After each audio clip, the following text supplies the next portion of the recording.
Hello, welcome back to my channel. I am going to share with you my top 5 favorite cafes here in Sydney.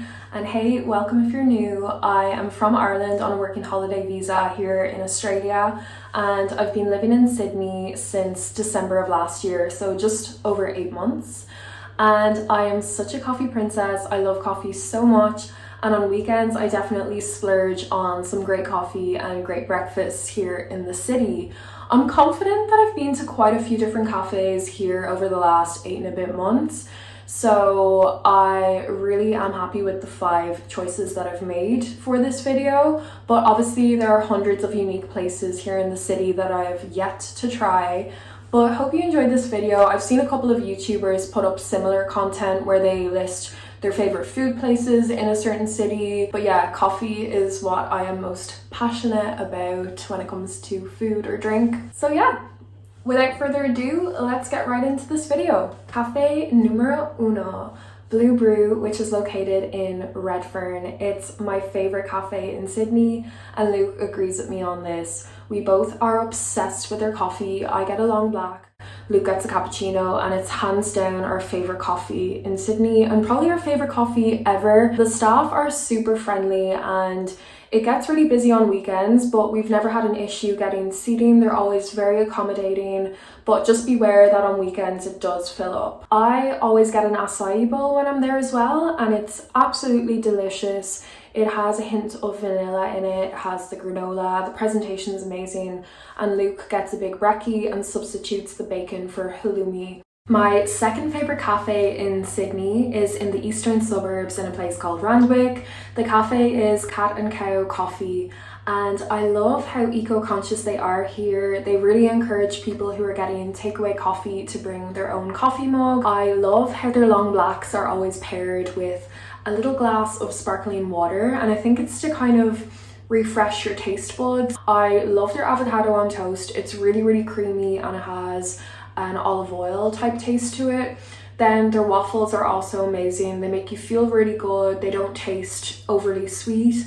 And I've tried their banana peanut butter smoothie as well. Next cafe is Paramount Coffee Project in Surrey Hills, and there's actually another one in LA, which I didn't realize until I kind of did some research on all these cafes.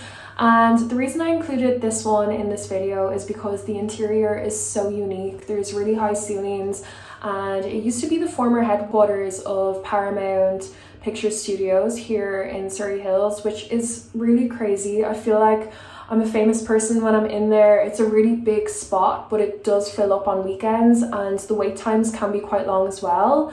I'm pretty sure last time I was there I was waiting a good 40 minutes, but the waiting area is really cool, so it is worthwhile. It is an experience. One thing I will say is I am not a big fan of their coffee. I think it's very average, but their food is very good and the way they present it as well.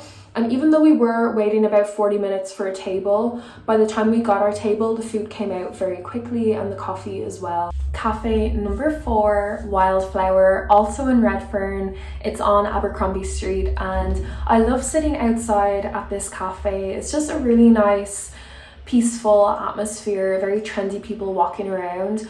I love their coffee. I have tried their French toast and I really love that. It comes with rhubarb and custard, and I've also tried their acai bowl, which is pretty good too. So yeah, very worth checking out if you are in Redfern.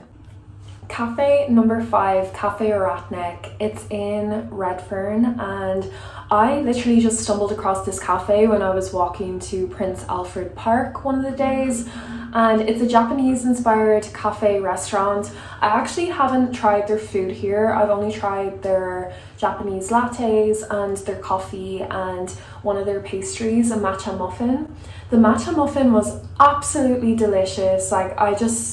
Yeah, it was incredible. There was chocolate, mixed berries and matcha in it, and all their desserts are matcha themed. You have the matcha lamington, matcha tiramisu. So if you are a matcha fan, you have to come here. They also do chai lattes, which I was really impressed by. It was probably my favorite chai ever.